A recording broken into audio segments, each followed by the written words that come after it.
வணக்கம். தமிழொலியின் இரவு நேர பிரதான செய்திகள். முதலில் தலைப்புச் செய்திகள். நாட்டில் மீண்டும் எரிபொருள் விலை அதிகரிப்பு. நீர்கொழும்பு சிறை கலவரம் 48 மணி நேரம் அமைதி காத்த அனுர அரசாங்கம். சுரேஷ் அலே வழக்கில் சூடுபிடிக்கும் மனு மீதான விசாரணை நீதிமன்றம் பிறப்பித்துள்ள உத்தரவு. இலங்கையில் கடுமையாக நடைமுறைப்படுத்தப்படும் தடை விடுக்கப்பட்டுள்ள எச்சரிக்கை. பாடசாலைகள் மற்றும் பல்கலைக்கழகங்களை மூடுவது தொடர்பில் அவசர வேண்டுகோள். கொழும்பு மெகசின் சிறைச்சாலையில் வெடித்த மோதல். யாழில் இளைஞன் கடத்தப்பட்டு சித்திரவதை 5 பேர் கைது. யாழ்நகர் பகுதியில் 30க்கும் அதிகமான யாசகர்கள் கைது. 5,000 முதல் 5 லட்சம் வரையான கடன் நாட்டு மக்களுக்கு அவசர அறிவுறுத்தல். பலத்த காற்று தொடர்பில் விசேட எச்சரிக்கை. தொடர்பான விரிவான செய்திகள். நாட்டில் மீண்டும் எரிபொருள் விலை அதிகரிக்கப்படுமா என்ற அச்சம் எழுந்துள்ளது. அமெரிக்கா ஈரான் இடையேயான தற்போதைய வான்வழி தாக்குதல்களால் ஹார்முஸ் நீரிணை கப்பல் போக்குவரத்து முற்றிலும் ஸ்தம்பித்துள்ளதாக சர்வதேச ஊடக செய்திகள் தெரிவிக்கின்றன.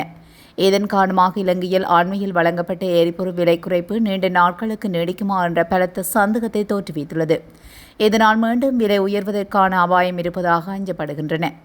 இலங்கை பெட்ரோலிய கூட்டுத்தாபனம் கடந்த ஜூன் 29ஆம் தேதி நள்ளிரவு முதல் நடைமுறைக்கு வரும் வகையில் எரிபொருள் விலையை குறைத்துள்ளது. இதன் அடிப்படையில் பெட்ரோல் 1 லிட்டருக்கு 20 ரூபாய் குறைக்கப்பட்டு 414 ரூபாவாக விற்பனை செய்யப்படுகிறது. ஆட்டோ டீசல் 1 லிட்டருக்கு 25 ரூபாய் குறைக்கப்பட்டு 382 ரூபாவாக விற்பனை செய்யப்படுகிறது. இந்த நிலையில் தற்போதைய அமெரிக்கா ஈரான் மோதலால் சர்வதேச சந்தையில் கச்சா எண்ணெய் விநியோகம் பாதிக்கப்பட்டுள்ளது. இதனால் நாட்டில் மீண்டும் எரிபொருள் அதிகரிக்கப்படுமா என்ற கேள்வி எழுந்துள்ளது.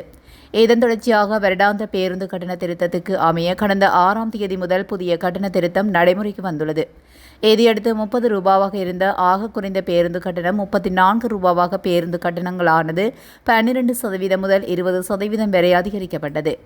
இதற்கு இணையாகவே சொகுசு பேருந்து கட்டணங்களும் அதிவேக வீதிகளுக்கான பேருந்து கட்டணங்களும் அதிகரிக்கப்பட்டன. இந்நிலையில் தற்போதைய சர்வதேச நெருக்கடி மீண்டும் கட்டண உயர்வுகளுக்கு வழிவகுக்குமா என்ற அச்சத்தை ஏற்படுத்தியுள்ளமை குறிப்பிடத்தக்கது. நீர்கொழும்பு சிறைச்சாலை கலவரத்தின் பின்னர் 24 முதல் 48 மணித்தியாலங்கள் வரை அரசாங்கம் எவ்வித நடவடிக்கையும் எடுக்காமல் அமைதி காத்தமை தொடர்பில் எமக்கு சந்தேகம் நிலவுகின்றது என பொதுஜன பெரமுன கட்சியின் தேசிய அமைப்பாளர் நாமல் ராஜபக்ச தெரிவித்துள்ளார். தொடர்ந்தும் அவர் தெரிவிக்கையில், இந்த அரசாங்கம் கிளீன் ஸ்ரீலங்கா திட்டத்துக்காக இளைஞர்களை காரணம் எதுவுமின்றி சிறைகளில் அடைத்து வருகின்றது. சிறையில் இருக்கக்கூடிய போதைப் பொருளுக்கு அடிமையானவர்களை புனர்வாழ்வுக்கு உட்படுத்த வேண்டுமே தவிர அவர்களை சிறையில் அடைப்பது சாத்தியமற்றது. 11,000 கைதிகள் மாத்திரம் அனுமதிக்கக்கூடிய இந்த சிறைச்சாலைகளில் மிக அதிக அளவிலானோரை அடைத்து வைத்துள்ளதோடு அவர்களை கண்காணிப்பதற்கு மிக குறைந்த அளவிலான போலீஸ் அதிகாரிகளையே நியமித்துள்ளனர். இதன் காரணமாக சிறைச்சாலையில் பாதுகாப்பு பலவீனமடைந்துள்ளது. எனவே கிட்டத்தட்ட 30 உயிர்களை காவு கொள்ளும் அளவுக்கு ஒரு மோதல் வெடிக்கும் வரை அரசாங்கத்தின் உளவுத்துறை என்ன செய்தது? சம்பவத்தின் போது உடனடி உத்தரவுகள் எவையும் பிறப்பிக்கப்படவில்லை. இதற்கு காரணம் என்ன? தமக்கு எந்த உத்தரவும் கிடைக்கவில்லை என்று அதிகாரிகள் அமைச்சரிடம் தெரிவிக்கின்றனர். அத்துடன் சம்பவம் நடந்த 48 மணித்தியாலங்கள் வரை எவ்வித நடவடிக்கையும் எடுக்காமல் அரசாங்கம் மௌனமாக இருந்தது குறித்தும் எமக்கு பலத்த சந்தேகம் எழுந்துள்ளது என அவர் குறிப்பிட்டுள்ளார். ஈஸ்டர் ஞாயிறு பயங்கரவாத தாக்குதல்கள் தொடர்பான விசாரணைகளில் ஒரு பகுதியாக பயங்கரவாத தடுப்பு சட்டத்தின் கீழ் தனது கைது மற்றும் தடுப்பு காவலை எதிர்த்து அரச புலனாய்வு சேவையின் முன்னாள் பணிப்பாளர் சுரேஷ் சாலே தாக்கல் செய்திருந்த நீதி பிரேரணை மனு ஒன்று இன்று மேல்முறையீடு நீதிமன்றத்தில் மறுபரிசீலனை செய்யப்பட்டுள்ளது. இந்த மனு மீதான விசாரணையில் மேல்முறையீட்டு நீதிமன்றத்தின் தலைவர் நீதிபதி ரொகந்த அபேசூரிய மற்றும் நீதிபதி பிரியந்த பெர்னாண்டோ ஆகியோர் அடங்கிய மேல்முறையீட்டு நீதிமன்றத்தின் அமர்வு முன்பு பரிசீலிக்கப்பட்டுள்ளது. இதனைத் தொடர்ந்து மனுதாரர் சுரேஷ் சாலே சார்பில் ஜனாதிபதி சட்ட ஆலோசகர் சஞ்சீவ ஜெயவர்தன மேலும் வாதங்களை முன்வைத்துள்ளார். அதன் பின்னர் மனு மீதான மேலதிக பரிசீலனை 14ஆம் தேதி வரை ஒத்திவைக்கப்பட்டுள்ளதுடன் ஜனாதிபதி சட்ட ஆலோசகர் அன்று மேலதிக வாதங்களை முன்வைப்பார் என்றும் திட்டமிடப்பட்டுள்ளது. இருப்பினும் மனுதாரர் சார்பில் முன்னிலையான ஜனாதிபதி சட்ட ஆலோசகர் சஞ்சீவ ஜெயவர்தனவின் வாதங்கள் முடிவடைந்த பின்னரே இந்த இடைக்கால கோரிக்கைகள் பரிசீலிக்கப்படும் என மேல்முறையீட்டு நீதிமன்றத்தின் தலைவர் நீதிபதி ரோகந்த அபேசூரிய உத்தரவிட்டுள்ளார். முறையான தரநிலைகள் இல்லாத LED மின் விளக்குகளின் இறக்குமதி, சேமிப்பு மற்றும் விற்பனைக்கு தடை விதிக்கப்பட்டுள்ளதாக இலங்கை நிலைத்த ஆற்றல் அதிகார சபை தெரிவித்துள்ளது. அத்துடன் அத்தகைய பொருட்களை விற்பனை செய்யும் நபர்கள் மீது சட்ட நடவடிக்கை எடுக்கப்படும் என்று எச்சரித்துள்ளது. அறிக்கைகளின்படி LED மின் விளக்குகளின் உரை அல்லது பெட்டியில் குறைந்தபட்ச ஆற்றல் செயல்திறன் குறியீட்டை காண்பிப்பது கட்டாயமாகும் என்று அதிகார சபை வலியுறுத்தியுள்ளது. தரமற்ற மின் விளக்குகளின் விற்பனை தொடர்பாக நாடு முழுவதிலும் இருந்து ஏற்கனவே புகார்கள் வந்துள்ளதாகவும் இதுகுறித்து சோதனைகள் நடத்தப்பட்டு குற்றவாளிகள் மீது வழக்கு தொடரப்படும் என்றும் அதிகார சபை மேலும் கூறியுள்ளது. குறைந்தபட்ச ஆற்றல் குறியீடு இல்லாத 60 வாட் அல்லது அதற்கு குறைவான LED மின் விளக்குகளின் விற்பனை கடுமையாக தடை செய்யப்பட்டுள்ளது என அதிகார சபை வலியுறுத்தியுள்ளது. மேலும் ஆற்றல் திறன் மற்றும் நுகர்வோர் பாதுகாப்பின் முக்கியத்துவத்தை எடுத்துரைத்து அத்தகைய தரமில்லாத மின் விளக்குகளை வாங்குவதை தவிர்க்குமாறு பொதுமக்களுக்கு அறிவுறுத்தல் வழங்கப்பட்டுள்ளது. டெங்கு நோய் தற்போது கடுமையாக பரவி வருவதனால் அதிக அபாயமுள்ள பகுதிகளில் செயற்படும் அரசு மற்றும் தனியார் பாடசாலைகள், பல்கலைக்கழகங்களை 2 வாரங்களுக்கு மூடுமாறு வேண்டுகோள் விடுக்கப்பட்டுள்ளது. மருத்துவ மற்றும் குடிமை உரிமைகளுக்கான மருத்துவர்கள் தொழிற்சங்க கூட்டணியின் தலைவர் வைத்தியர் சமல் சஞ்சீவ இந்த கோரிக்கையை விடுத்துள்ளார். எனவே கல்வி மற்றும் உயர்கல்வி அமைச்சகமும் சுகாதார அமைச்சகமும் இது தொடர்பில் அவதானம் செலுத்துமாறு அறிவுறுத்தப்பட்டுள்ளது. தற்போது மேற்கு மாகாணம் உட்பட பல மாகாணங்களில் கிட்டத்தட்ட 70,000 பேர் டெங்கு நோயால் பாதிக்கப்பட்டுள்ளனர் என்பதும் அதிகாரப்பூர்வமாக உறுதி செய்யப்பட்டுள்ளது. இந்த எண்ணிக்கை கணிசமாக அதிகரித்ததன் பின்னர் பாடசாலைகளையோ பல்கலைக்கழகங்களையோ மூடுவதில் எந்த அர்த்தமும் இல்லை என்று தற்போது பல மருத்துவமனைகளில் கூட்டம் அதிகமாக இருப்பதனால் சுகாதார பணியாளர்கள் மிகவும் சோர்வடைந்துள்ளனர் என்றும் அவர் சுட்டிக்காட்டியுள்ளார். சம்பந்தப்பட்ட நிறுவனங்களை மூடுவதற்கு கல்வி அமைச்சகம், சுகாதார அமைச்சகமும் உடனடியாக நடவடிக்கை எடுக்க வேண்டும் என்றும் காலம் கடந்த பிறகு மூடுவதால் எந்த பயனும் இல்லை என்றும் அவர் தெரிவித்துள்ளார். கொழும்பு மெகசின் சிறைச்சாலையில் மோதல் சம்பவம் ஒன்று பதிவாகியுள்ளதாக தகவல்கள் தெரிவிக்கின்றன. குறித்த சம்பவம் இன்று பிற்பகல் இடம்பெற்றுள்ளதாக தெரிய வந்துள்ளது. இதன்போது சிறையில் உள்ள 5 கைதிகளுக்கும் இடையே மோதல் ஒன்று ஏற்பட்டுள்ளது. இந்த மோதலில் காயமடைந்த 2 கைதிகள் கொழும்பு தேசிய வைத்தியசாலையில் அனுமதிக்கப்பட்டுள்ளனர். எனினும் இந்த மோதலுக்கான காரணம் இதுவரை கண்டறியப்படவில்லை. மேலும் சம்பவம் தொடர்பிலான விசாரணைகள் ஆரம்பிக்கப்பட்டுள்ளதாக தெரிவிக்கப்பட்டுள்ளது. யாழ்ப்பாணத்தை திட்டமிட்டு வாள்வெட்டு சம்பவங்களுடன் தொடர்புடைய குற்றச்சாட்டில் அபாயகரமான கூறிய 2 வாள்களுடன் 5 யாழ் மாவட்ட குற்றத்தடுப்பு பிரிவினரால் கைது செய்யப்பட்டுள்ளனர். அத்துடன் யாழ்ப்பாணத்தில் பிரபல வர்த்தக நிறுவனம் ஒன்றுக்கு உரியதாக சந்தேகப்படும் கார் ஒன்றும் குறித்த சந்தேக நபர்களுடன் கைப்பற்றப்பட்டுள்ளதாக யாழ்ப்பாணம் குற்றத்தடுப்பு பிரிவு போலீசார் தெரிவித்தனர்.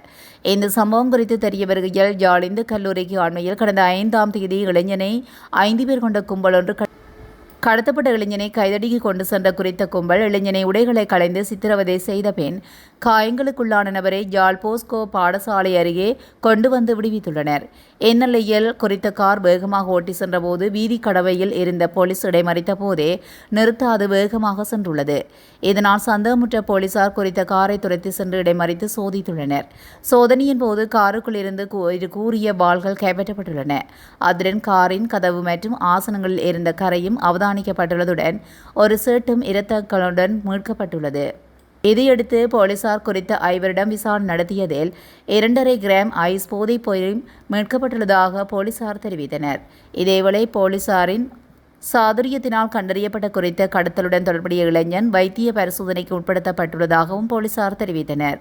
குறித்த சம்பவம் தொடர்பில் மேலதிக விசாரணைகள் யாழ்ப்பாணம் போலீஸ் நிலைய பொறுப்பதிகாரி பாலித சினவரத்னவின் ஒழுங்குபடுத்தலில் முன்னெடுக்கப்பட்டு வருகின்றமையும் குறிப்பிடத்தக்கது. ஜாழ்நகர் பகுதியில் சுற்றுலாவிகளுக்கு இடையூறுகளை ஏற்படுத்தும் வகையில் நடமாடிய 30க்கும் அதிகமான யாசகர்கள் போலீசாரின் பங்களிப்புடன் வெளியேற்றப்பட்டுள்ளதாக வடமாகாண சுற்றுலாத்துறை தலைவர் வைத்தியர் விவேகானந்த ராஜா தெரிவித்துள்ளார். இது தொடர்பில் கூறுகையில் சுற்றுலா சூழலை சீர் செய்யும் வகையில் இந்த நடவடிக்கை எடுக்கப்பட்டுள்ளது. குறிப்பாக யாழ்நகர பகுதியில், அதாவது யாழ்கோட்டை சுற்றுவட்டம், பேருந்து நிலையம், கஸ்தூரியார் வீதி, மின்சார நிலைய வீதி, போதனா வைத்தியசாலை சூழல் ஆகிய பகுதிகளில் வியாபார நிலையங்களுக்கு வெளிநாட்டு சுற்றுலாவிகள் மற்றும் உள்ளூர் மக்கள் ஆகியோருக்கு நாளாந்தம் பல்வேறு வகையிலும் யாசகம் என்ற போர்வையில் அசௌகரியங்களை ஏற்படுத்தும் நபர்களை கட்டுப்படுத்துமாறு இம்மிடம் கோரிக்கை பல தரப்பினராலும் கோரிக்கை முன்வைக்கப்பட்டு வந்துள்ளது.